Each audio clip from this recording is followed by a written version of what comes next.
It is, as I'm sure all of you feel, a deep American honor to be here. The Navajo Nation is the largest American Indian nation in America, and Peter MacDonald is from Desnospas. No, Charity, correct me.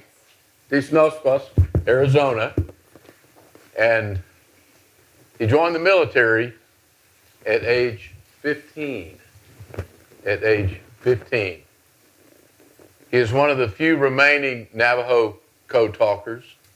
He's been to Washington, D.C. many times to be honored.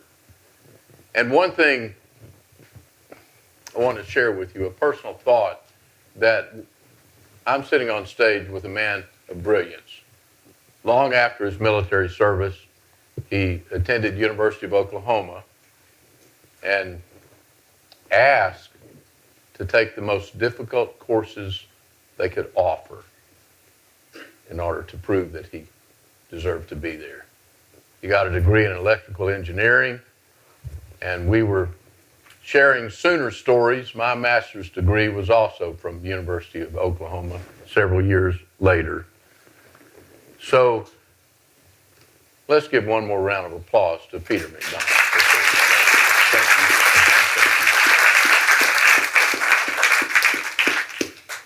Peter, would you share with us what it was like to join the military at age 15? Well, it was something that pretty hard to separate from what was going on at that time, 1940s.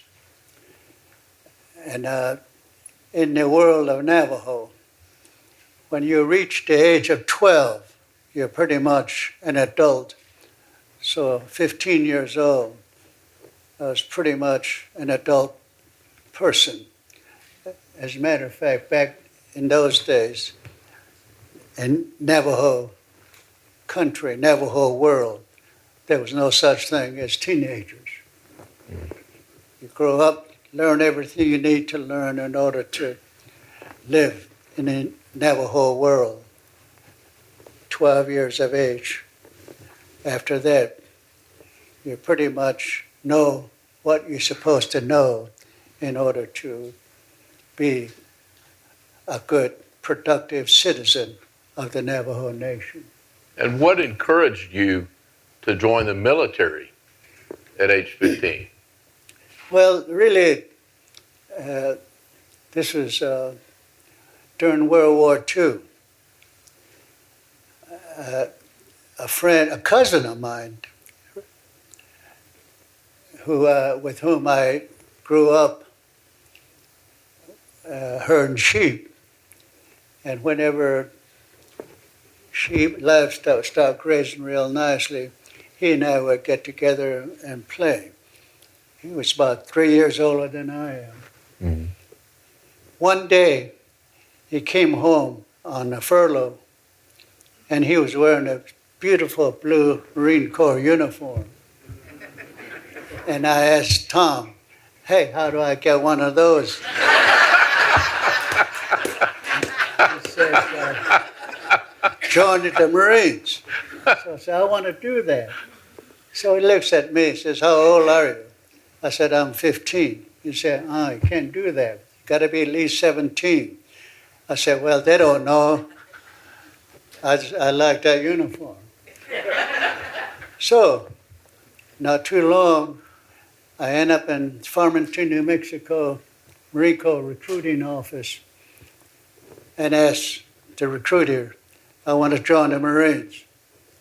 First thing he asked, how old are you? I said, I'm 17. And he asked for my birth certificate. I told him I don't have one. I was born out in the boondocks, following livestock, sheep, horses, and cattle. My mother got in labor, and I fall right out on a sheepskin. No record. So he then asked, you've got to have someone to vouch for you, that you're 17 years old. I said, here's my cousin. He's a Marine. So he signed that I was 17 years old.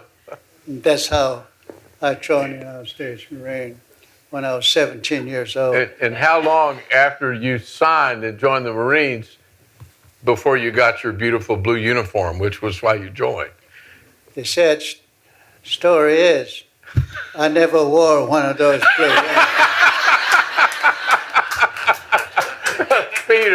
Peter, a little humor always adds much to the event. Thank you so much for that.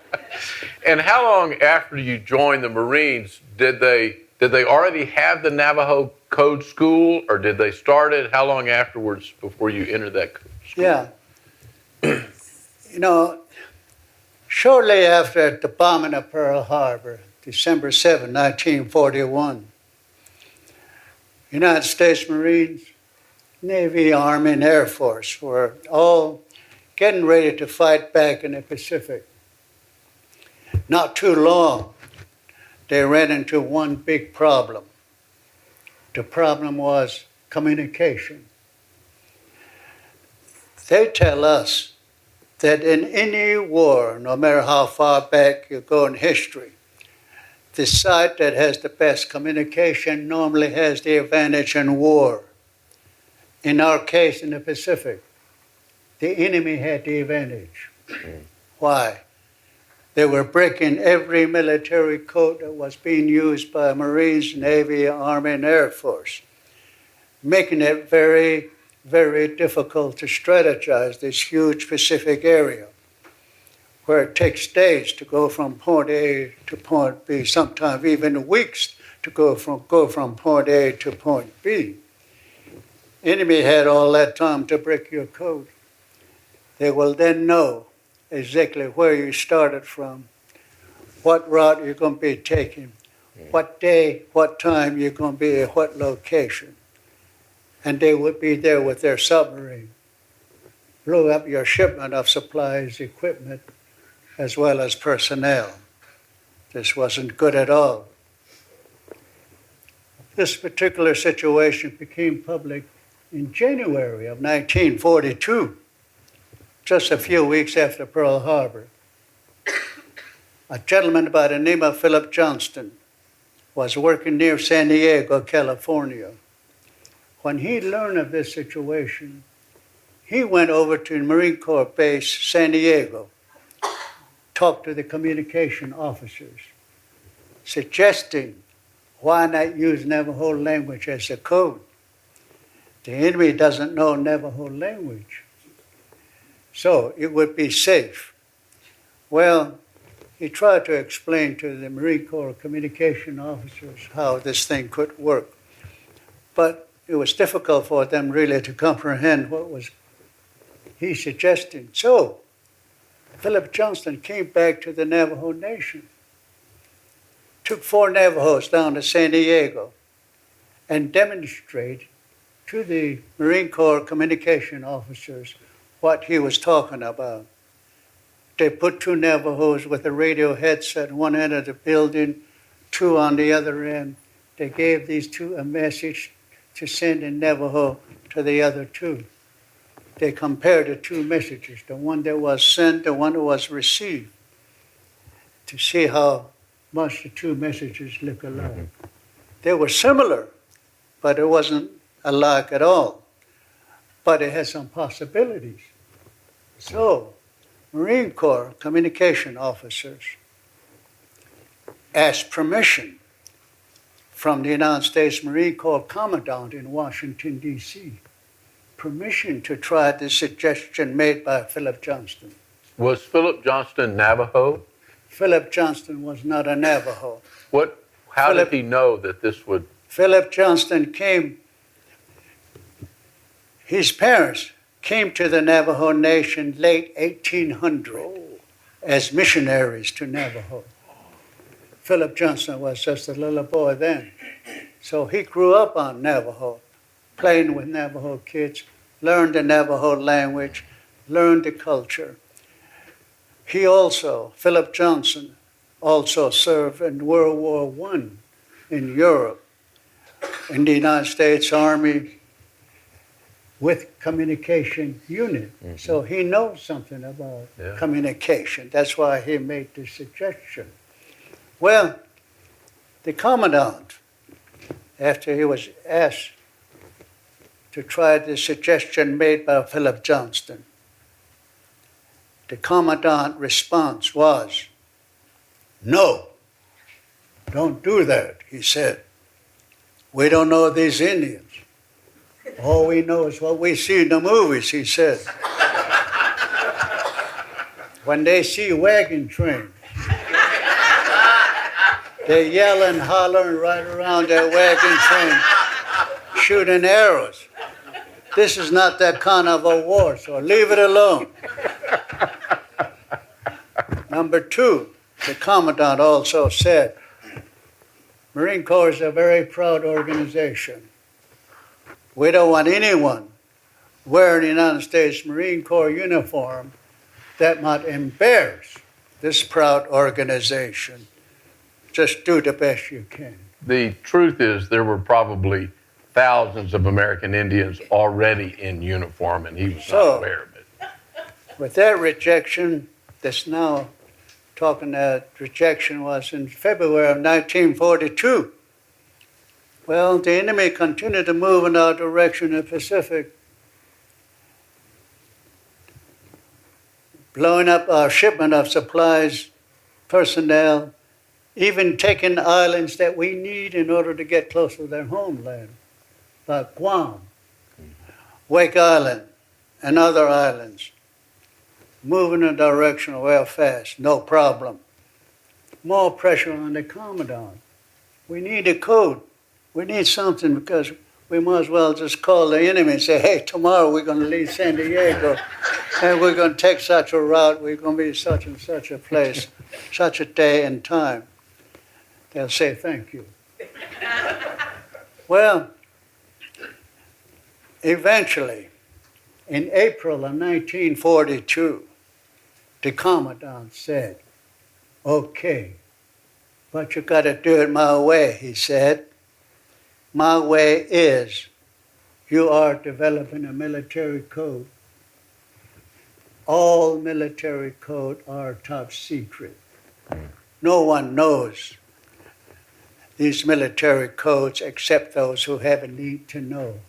So, if you're going to create a military code using Navajo language, it must be a top secret project. No one must know that you are working on a military code using Navajo language. Mm-hmm. Number one, top secret. Number two, he said, we don't know these Indians. They may not even become United States Marines. So don't tell them what you're going to do with them. Only recruit 30 young Navajos and see how well they're going to do. See if they can actually become United States Marines. Recruit 30 of them. Just ask them if they want to go fight the war in the Pacific. And if they say yes, recruit them like you do all other Marines. Process them through boot camp. And if they pass boot camp, process them through combat training like you do all other Marines. And if they pass combat training, process them through a Marine Corps communication school, like all Marines who want to be Marine Corps communication. And if they pass that, then go ahead and use them to create a military code, but top secret operation. Also, ask the Navajo Nation permission to use the language. That's all. So with that, in May of 1942, Marine recruiters came out to the Navajo Nation to recruit 30 young Navajos for instruction by the Commandant of the United States Marine Corps in D.C. There were no schools on Navajo, no telephone lines, no electricity, nothing, no buildings.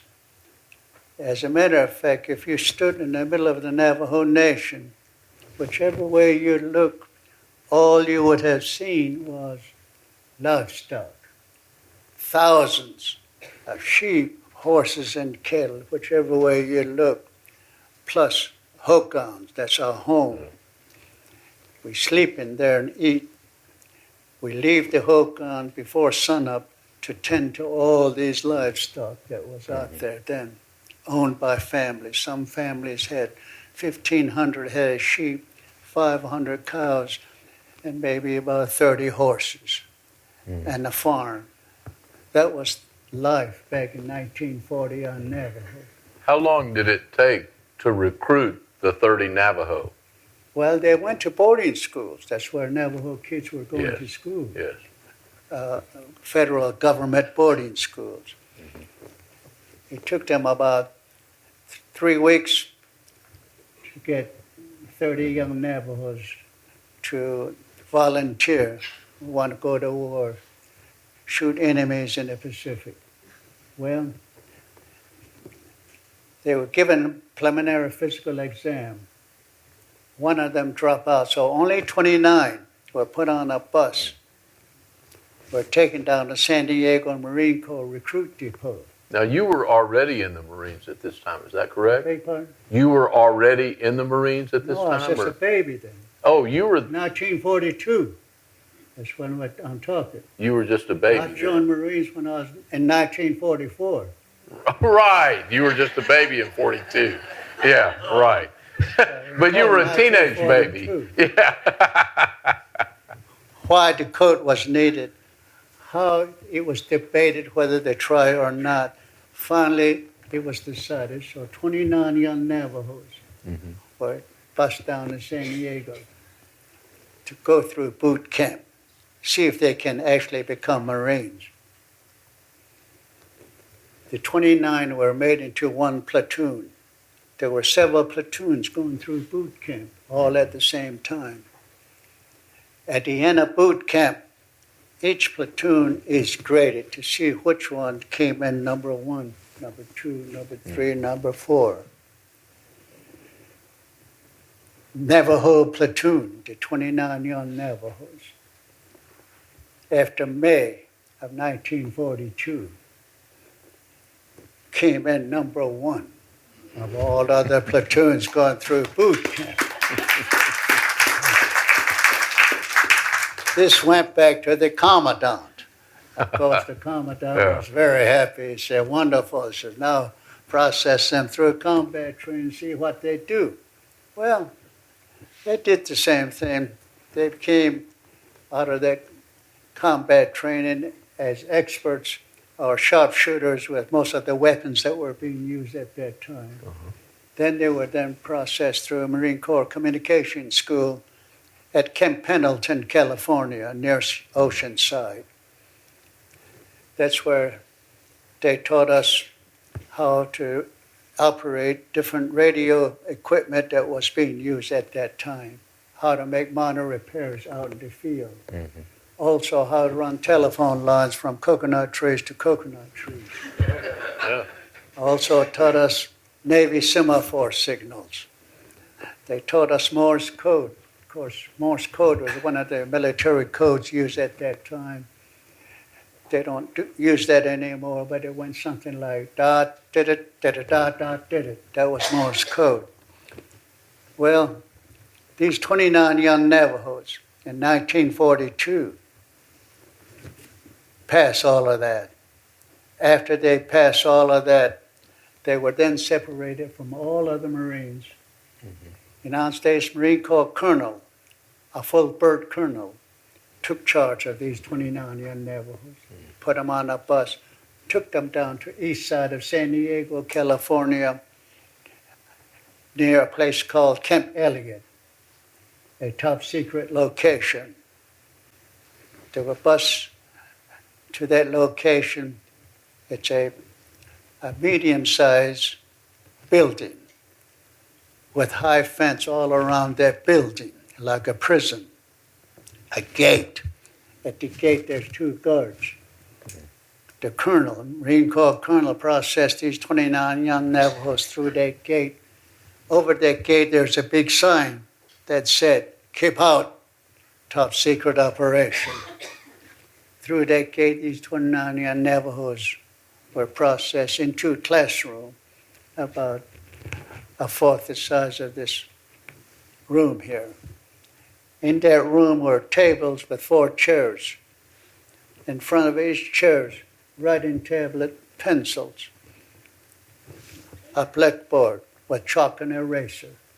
The colonel then addressed these 29 young Navajos, saying, "Gentlemen, you are Marines now.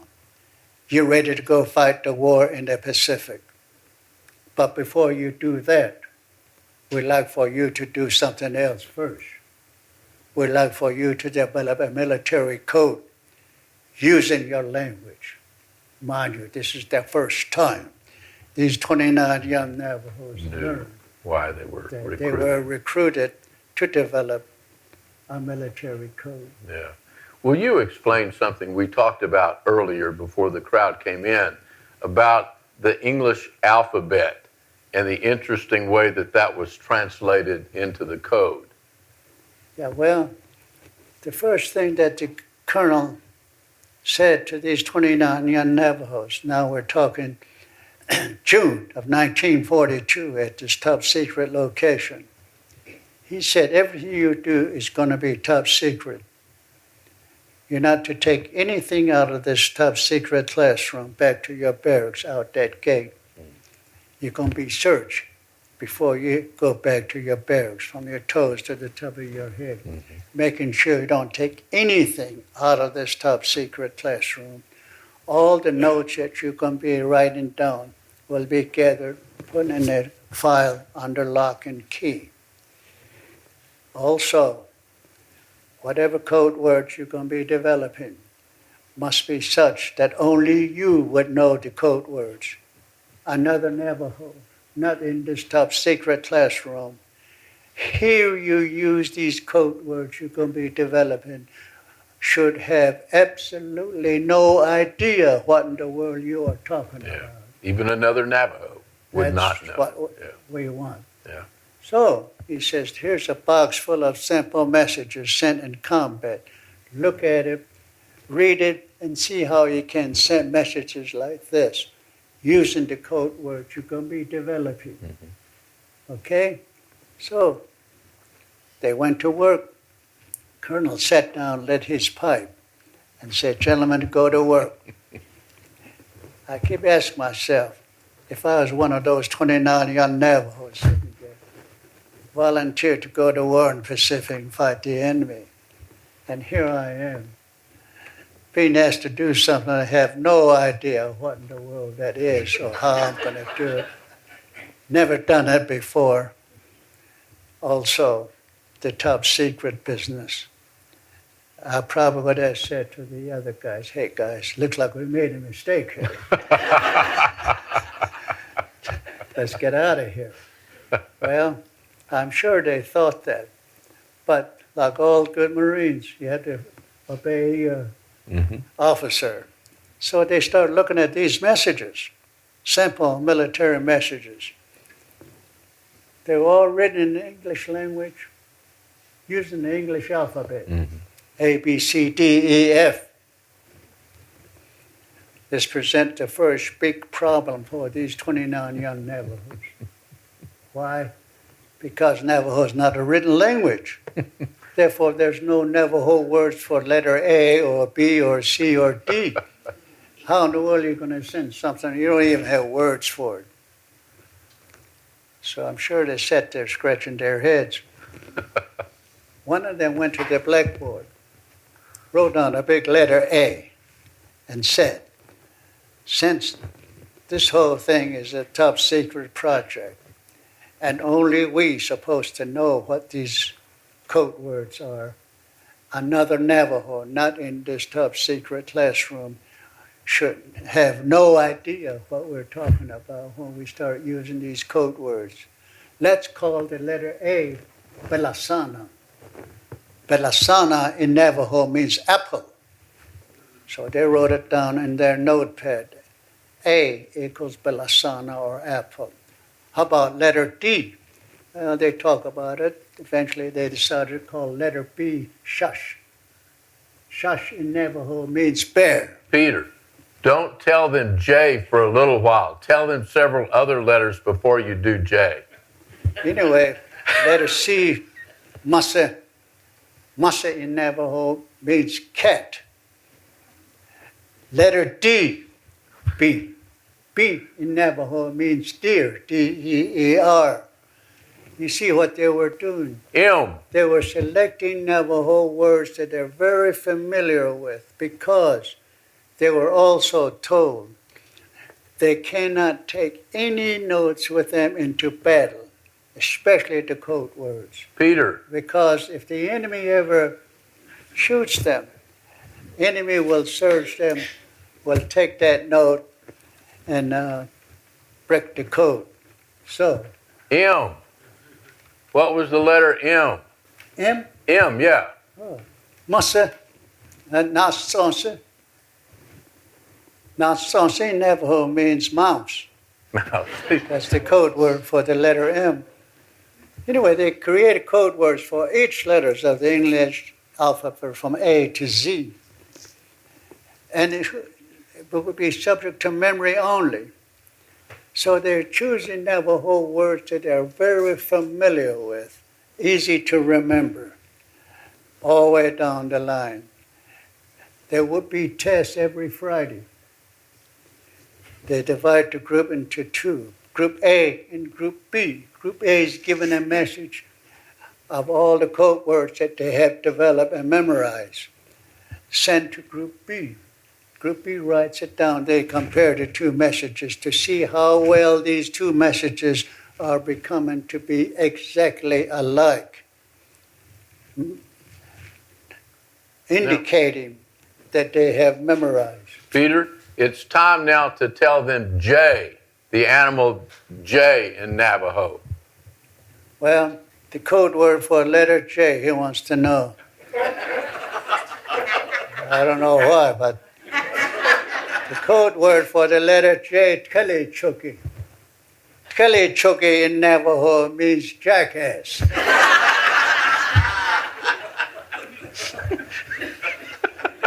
Thank you, Peter. Easy to remember. We had a lot of jackasses out on Navajo in those days. We use them to haul water, wood, and sometimes we ride them to manage all the livestock that we're managing. All the way down to Z. Code word for letter Z, Beshto-Tlish. Beshto-Tlish in Navajo means zinc. So now they have created Navajo code words for each letters of the English alphabet memorized. And only they know what those Navajo words represent. For instance, if another Navajo, not in that top secret classroom, hear us say belasana, apple, they think we're talking about something you eat. But if you're a goat talker and you hear belasana come through the air, you write down the letter A. Yeah. That's how this whole thing worked. Every day, developing code words. There were hundreds of military terms we had no Navajo words for. La hand grenade. Oh, yes. Hand grenade in Navajo, we have no Navajo words for it because we never seen hand grenade until we got to San Diego. So I had to create a name for it, code name. Code name chosen, Nomasi. Nomasi in Navajo means potato. Hand grenade looks like a potato. Again, if another Navajo, not in that top secret classroom, hear us say Nomasi, they think we're talking about French fries. But we, the code talkers, when we hear Nomasi come through the air, we write down hand grenade. Every day, these 29 young Navajos, in June into July of 1942, creating code words tests every Friday to see how well they are memorizing these code words. By toward the middle of July 1942, 260 code words were developed, memorized. Final test, Group A, Group B. Group A is given a long message containing those 260 code words. Sent to Group B. They wrote it down in English. They compared the two messages. By golly, they're very, very much alike, with one exception. Punctuation marks. Back to the classroom. To create code words for punctuation marks. A period, no problem. Datlejin. Datlejin in Navajo means a black dot. Semicolon took a little time to create code word for it. But eventually, it was called Datlejin not dead. Datlejin not dead in Navajo means a black dot that lost its tail. That would be the code word. That's why most Americans still don't know how to use a semicolon, I think. It's just lost its tail. Question mark, aja. Aja in Navajo means ears. Question mark look like an ear. All the punctuation marks we could think of, code words were developed, memorized, back to final test. Group A, Group B. Group A is given that long message, 260 code words, plus all the punctuation marks you could think of. Sent to Group B in Navajo code. They wrote it down in English. They compared the two messages. By golly, it's exactly alike. As a matter of fact, it looks like a Xerox copy of the one that was sent. At this juncture, the colonel said, "Gentlemen, we're finished here. We can test this code that you just developed, memorized in actual battle to see how your memory works in actual battle under enemy fire." So, toward the end of July 1942, 13 of these 29 young Navajos who had just developed this new set of code words were sent overseas to join the 1st Marine Division. 1st Marine Division was in Australia, getting ready to go on the first offensive movement in the Pacific. August 7, 1942, 77 years ago, 1st Marine Division landed on the beaches of Guadalcanal with 13 Navajo code talkers to test the code that had just been developed under enemy fire. So 13 Navajo code talkers landed at Guadalcanal with the Marines. That's amazing. With the 1st Marine Division. Yeah, that is amazing. Right. So, 3 weeks after the landing on Guadalcanal, General Vandegrift, commander of the 1st Marine Division, sent word back to the United States saying, "This Navajo code is terrific. The enemy never understood it," he said. "We don't understand it either," he always said. "But it works. Send us some more Navajo." If you want a sip of coffee, feel comfortable taking it. I'm going to take it. So, it was tested, passed muster. The word got back to the United States, back to the Commandant of the United States Marine Corps in D.C. Of course, he was very, very happy. He then ordered San Diego Marine Corps Base to take charge of this new military code. So it just developed by 29 young Navajos in 1942, June and July. Marines start coming on to Navajo now, recruiting young Navajos.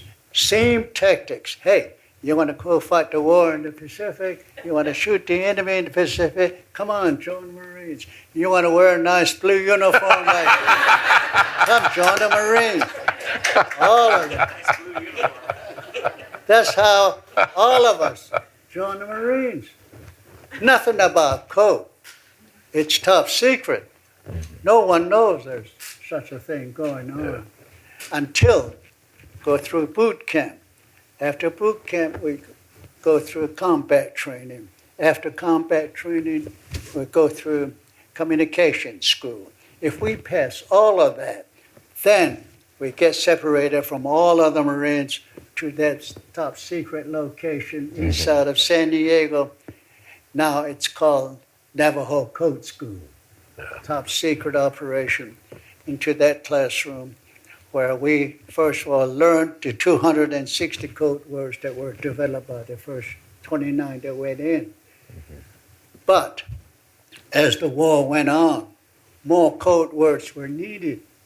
So by the time the war ended, 1945, there were over 600 code words to be memorized. Yeah. Tell us some of the new code words. Do you recall any of the newer code words that were developed? Well, there's over 600 of them. But just a few, just a few. Any of the weapons or any of the bombs or any of the... Well, it's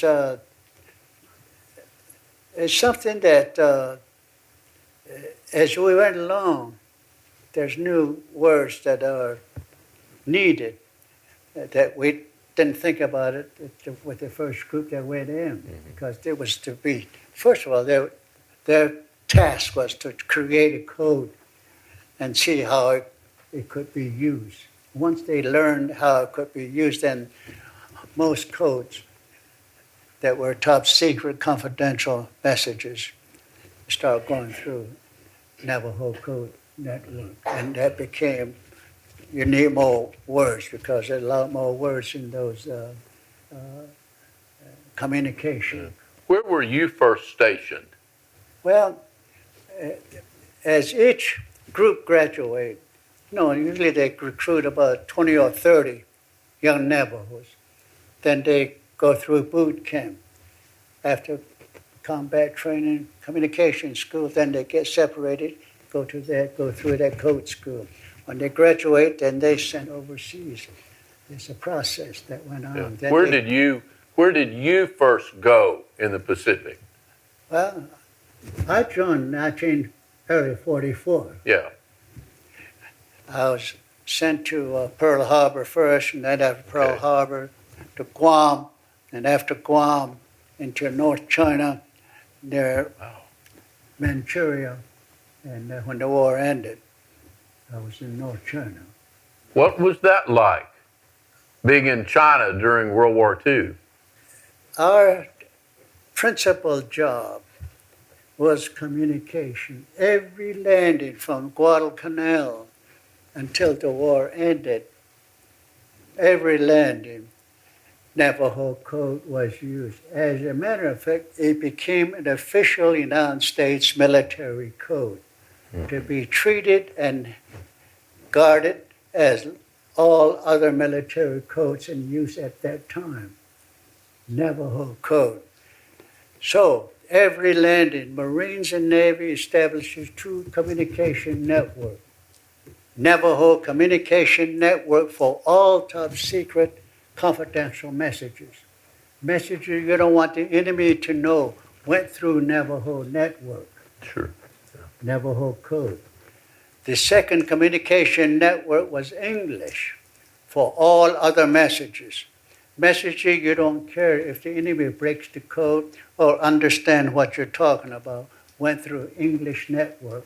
These two communication networks work side by side everywhere.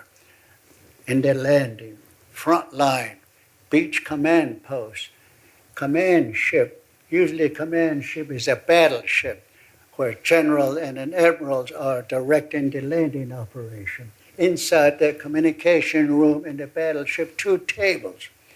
Around one table sits about 5 of us Navajo code talkers with message pads. Another table right next to us. Around that table sits blonde-haired, blue-eyed guys. They're handling the English network.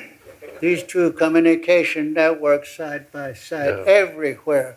like I said, frontline beach command posts in most of those ships that are used in landing, like battleship, cruisers, destroyers, submarines, aircraft carriers. They all have these two communication networks in them. Marine Air Wing, Marine Tank Units, Marine Artillery Units all have these two communication networks. Mm-hmm. So when the first fire is shot on the landing, all hell breaks loose. Excuse the language. Okay. Anyway, communication starts going everywhere, coming in into the command ship, into the command post, everywhere. Messages coming into like command ship. If you're one of those in their command ship communication room, messages start coming in. Navy assigns us runners to stand behind each one of us 24 hours a day inside that command ship. So messages start coming in, we write it down in English, hand it over our shoulder to the runner standing behind us. He then takes it up to the bridge, gives it to the admiral or the general. They read it, they respond. The runner brings it back down. If it says Arizona, New Mexico on top of that message, we send that message back out in Navajo code wherever it's intended. But if it does not have that Arizona, New Mexico on top, it goes to the next table, the English network. I send that message out in English code or English language. This goes on 24 hours a day until the island is secured. Yeah.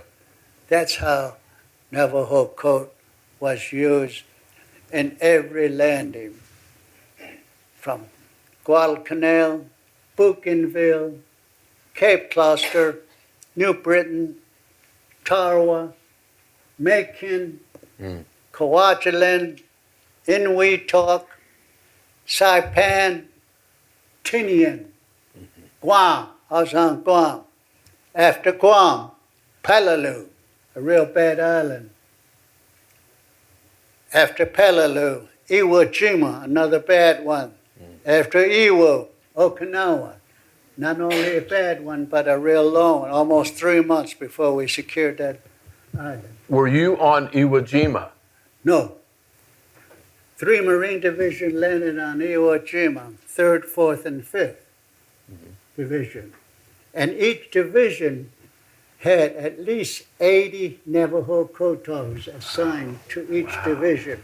So on Iwo Jima, these 3 divisions multiply 80 times 3, that's over 200 Navajo code talkers participated on the landing of Iwo, providing that very important,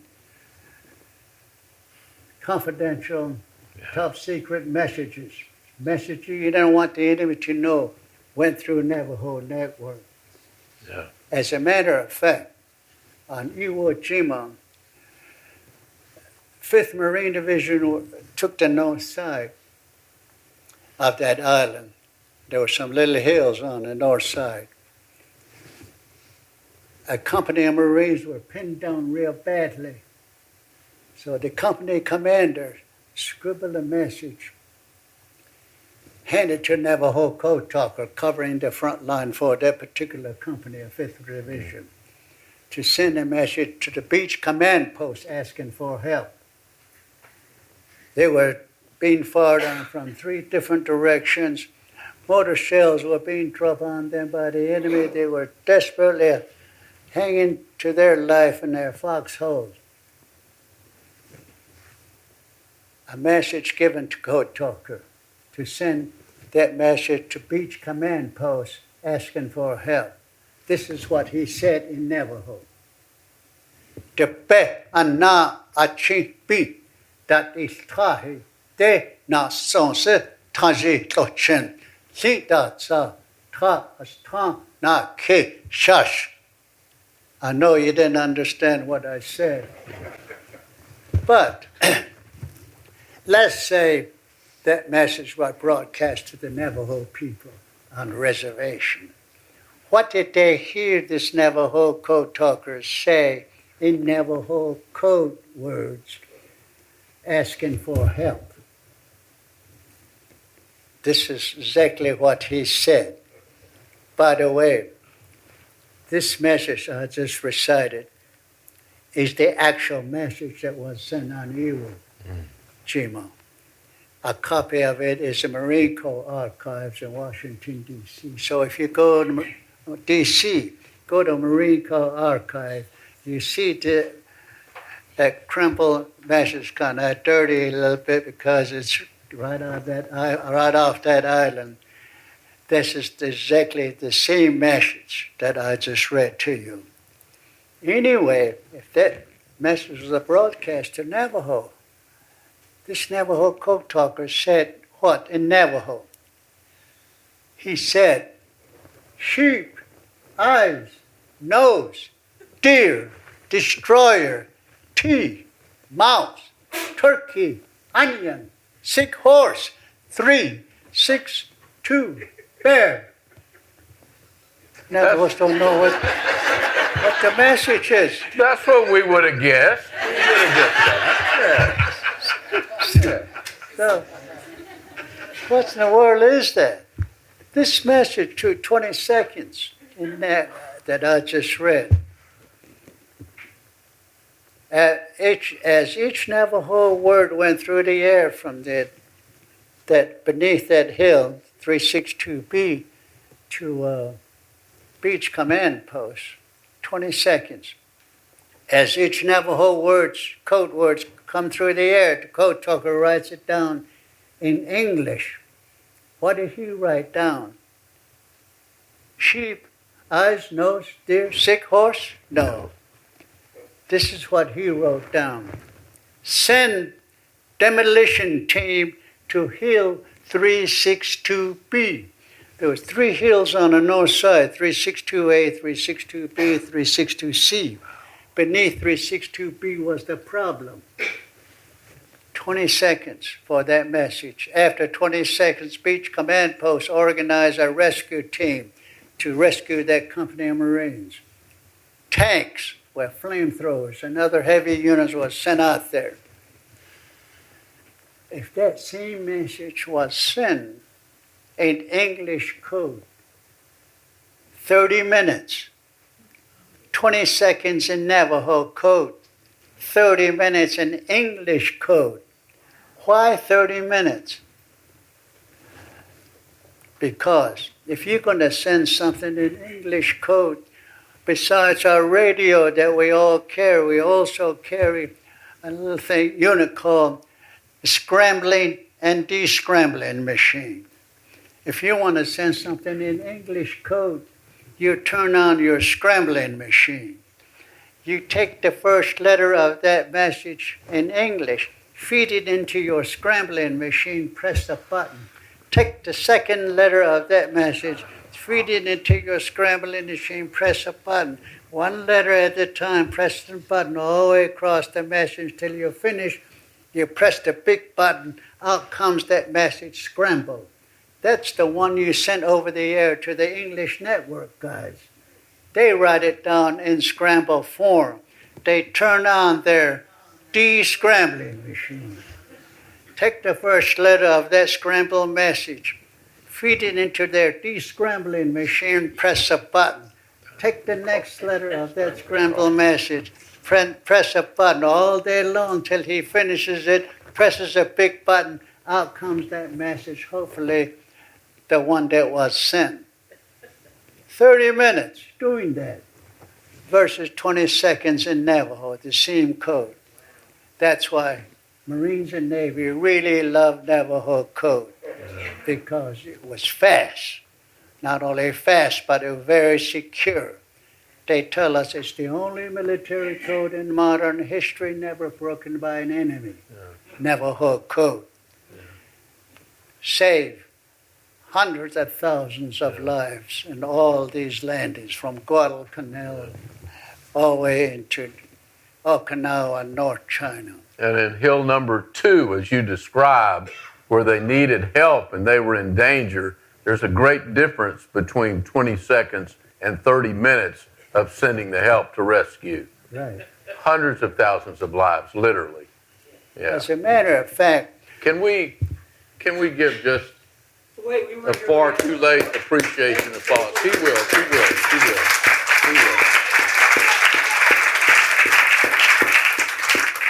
As a matter of fact, Major Connor with 5th Marine Division that landed on Iwo, he made a report to his superior.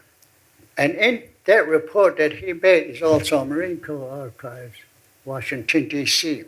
In that report, Major Connor with 5th Marine Division said the first 48 hours of Iwo Jima landing, over 800 messages were sent in Navajo code.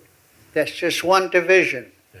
The other two Marine Division, 3rd and 4th, had similar traffic. Yeah. So multiply 800 times 3.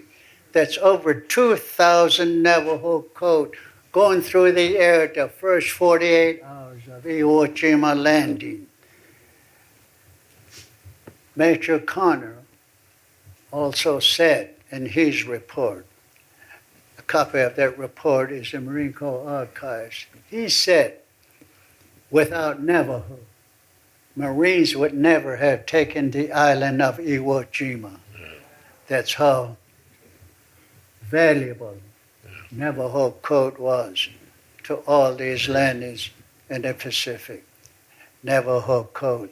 That's why, upon discharge from United States Marine in 1945 and 46, they told us, don't tell anyone what you did, because what you did is still top secret. Yeah.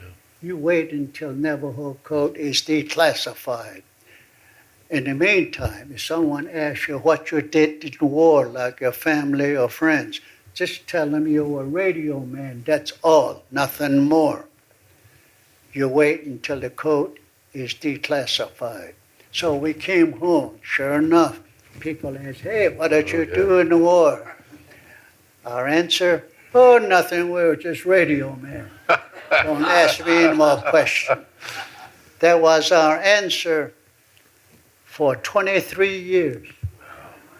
The Navajo Code was not declassified until 1968, 23 years after the war ended.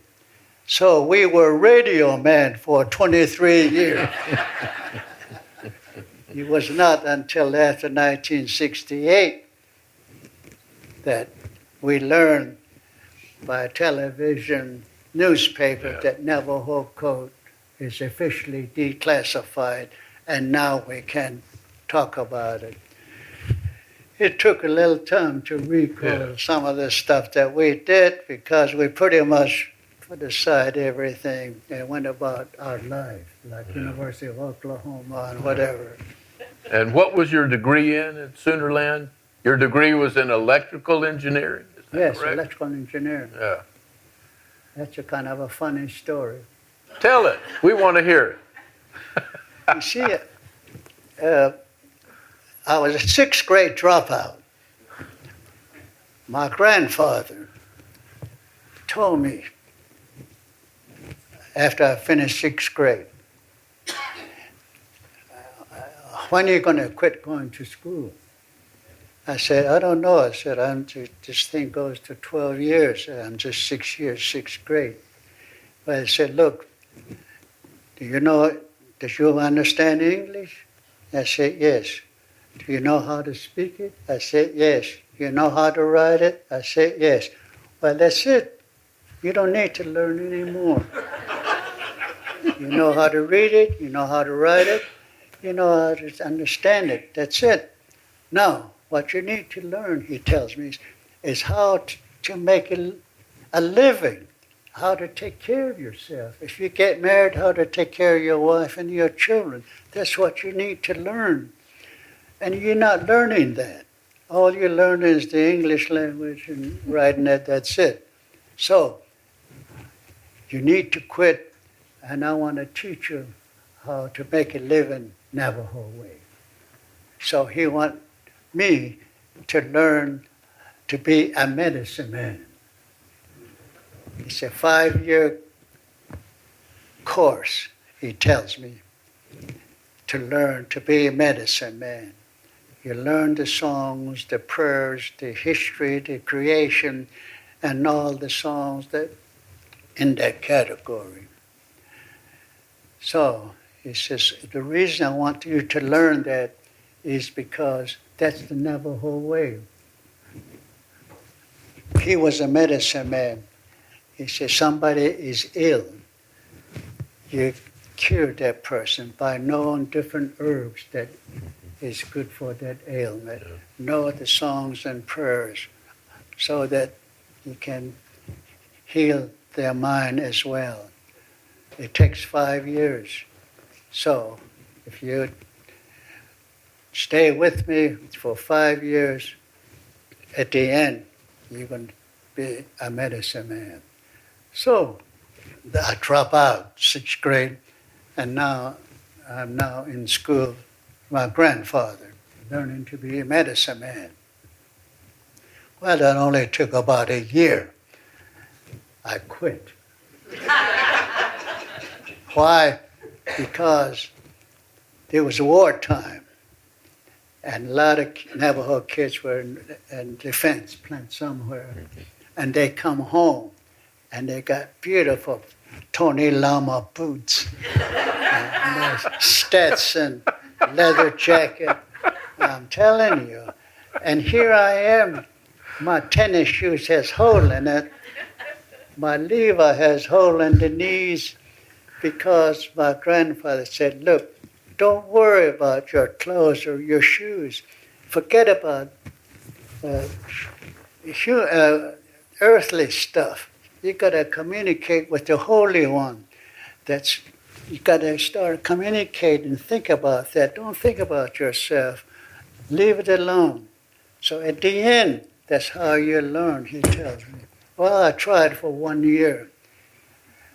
And my friends and seeing these kids I was growing up with, they all have nice clothes. So finally I told my grandfather, I said, look, I'm going to quit. So I drop out of 6th grade. I drop out of medicine man school. Now I want to go get a job. At age 14, I got a job. The first job I got was a sawmill. Boy, I get paid every week. Checks in my billfold, not even cash.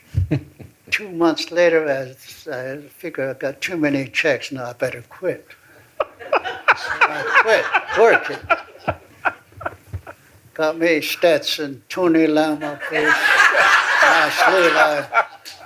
And I got money in my pocket. I don't need to work anymore, by golly.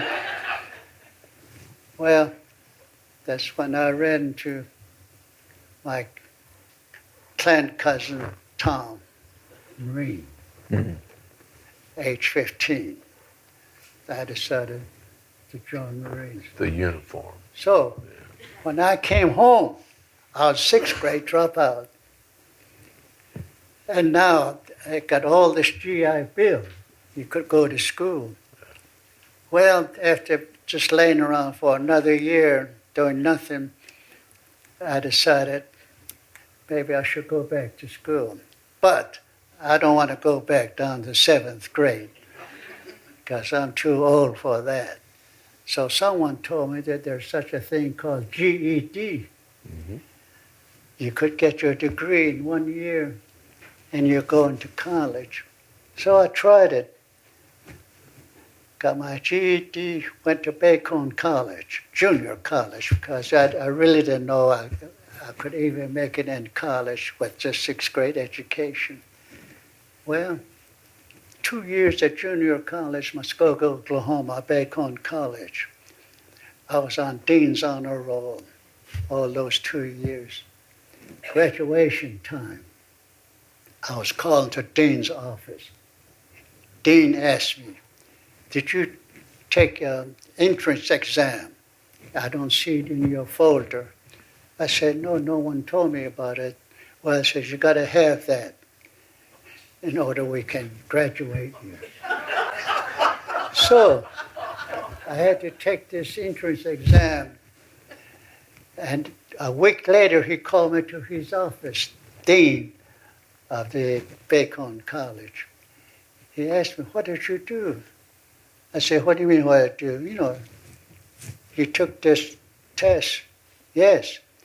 He said, "Why you ask?" He said, "According to this entrance exam, you are a moron." Dean's list twice, but according to the exam, you're a moron, right? He told me I was a moron. I said, that's not good because we cannot graduate you. But I said, look, how about all the A's and B's that I've made in my classes? I was on Dean's honor roll. I said, how about, doesn't that count? He said, yes, but you got to have this entrance exam.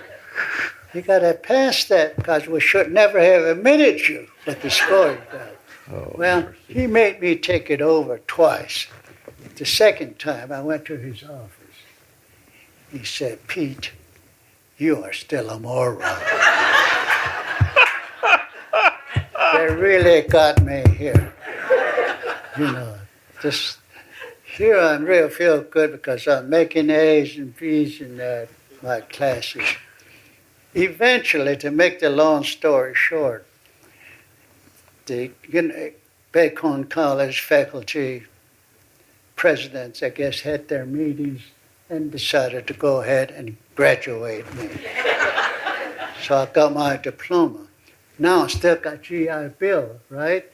So I went to University of Oklahoma, and I enrolled there.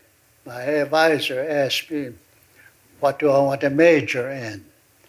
I said, something that's very difficult. And he asked me why.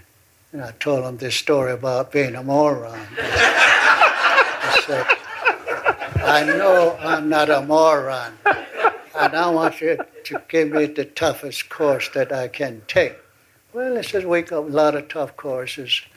Engineering, geology, petroleum, architectural, mechanical, electrical. These are all tough courses. I said, which one of those do you think is toughest? He said, well, electrical engineering. I said, I'll take that one. So he looks at my Bacon Junior College record. He says, you know what? You're short on math. In order to get engineering school, you got to have geometry, solid geometry, differential calculus, integral calculus, and trigonometry. You didn't have all of those. So, in order to get you into engineering school, you got to have all of these. Okay, I said, I'll take all of them. He said, wait a minute. Some of these are requisite to the other ones. So you got to take this one first. If you could, take the other one. This semester, you take differential. Next semester, you take integral calculus. I said, no, I want to take all of them at one time. He thought I was crazy.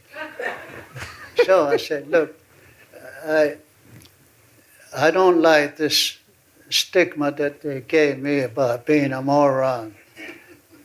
I want to prove that I can pass any test. I don't care what it is, except this thing that I took into interest. Except that GED, yeah. So eventually, he convinced the university to let me take all those 5 math courses in one semester. One semester. And I was having a difficult time. Yeah. But I passed all of them. Wait, say that I went to again? engineering school the next semester and graduated. Got my degree, not the top student like I was at Bacon College, but halfway through my university at Oklahoma, Dr. Azel was his name, who was a professor at Bacon College, English professor. He was working on his PhD at Tulsa University. He came to visit me at University of Oklahoma, and he told me, look, he said, I use you to get my PhD degree at Tulsa. I said, what do you mean? Well, he says, yeah, I know what you went through. You failed that entrance exam, and you almost didn't graduate from Bacone, but there was a decision made for you to be given a diploma anyway. But my thesis was, why did you fail that test while making all the A's in all the other subjects? He said, after a long, he showed me about that thick work he did. This is my work on Peter MacDonald, he said. He said, to make the long story short, he said, if Einstein had taken that same test that you took and came out a moron, if that same test was written in Navajo, Einstein would have come out a moron too. Yeah. So I felt better. Got my electrical engineering degree, and now I need to go to work. Back in the 50s, after Sputnik, across the United States, everybody was looking for, almost companies were looking for engineers. We were getting offers from different companies like Douglas, MacDonald Aircraft, Boeing, Northrop, and all these others. They're offering us a good interest salaries. I asked my advisor, I said, look, I'm getting all these offers, and now which one shall I take? Then he said, well, I showed him the list. Well, one of them was also Hughes Aircraft. So he said, if I were you, I would take Hughes. I said, why? Well, he said, look, I said, why Hughes? I said, these other companies like MacDonald, Douglas, and Northrop, they offer me big money. And Hughes is a little bit lower. So shouldn't I take the guys that give me the highest offer? He said, no. All these companies you mentioned are owned by families. So no matter how good you are, you can only go up so far in your field. All top positions are occupied by family members. So you'll never get to be vice president. You stop down here, and then the rest is reserved for family members. But Hughes, he says, only one man. He doesn't have a wife, doesn't have children. It's just one man. So you can get as close to Howard Hughes if you're capable, if you're determined to do that. Yeah. So I decided to go with Hughes and start working with Howard Hughes. And at that time, he was working with the military contracts for F-106. And first thing I did, he put me in charge of a little power unit for F-106 that directs the firing positions from their wings. And I discovered that that system was designed wrong. And my project engineer, I told him, this is designed wrong. He looks at me, he said, look, you're just 3 months out of university, and you tell me that Hughes, PhD engineer at Culver City, have designed this thing wrong? He said, there are airplanes already. I said, yeah, according to my calculation, it's wrong. Well, finally, I convinced him. So he took me to Culver City, the Hughes top engineering staff, pushed me in through that door with that little unit. And they all greeted us. He said, what's the problem? He said, this Indian says you guys are designing this thing's wrong. He didn't want to admit it. He pushes me and he said, I did it. So, of course, they were happy. They said, okay, Chief, what were you doing wrong here? So I went to the blackboard and started calculating how this unit is designed all the way across there. And they're looking at me. Just about that time, a gentleman with a suede jacket and a turtleneck shirt came walking in with two guys with a suit and tie. That was Howard. Howard Hughes, yeah. With two customers. So he asked these scientists, that's Hughes scientist guys, PhDs in all categories, designing these things. So Howard Hughes said, okay, gentlemen, so what's going on around here? And they pointed at me, I'm at the blackboard writing this thing down. He said, this Indian's telling us we're designing. Peter, we're just about out of time, but we want to know, did you solve the problem? Yes. Yes, all right. Hughes agreed. To make the long story short, Hughes then asked me to go back to the reservation and recruit 10 more Navajos. Thank you very much.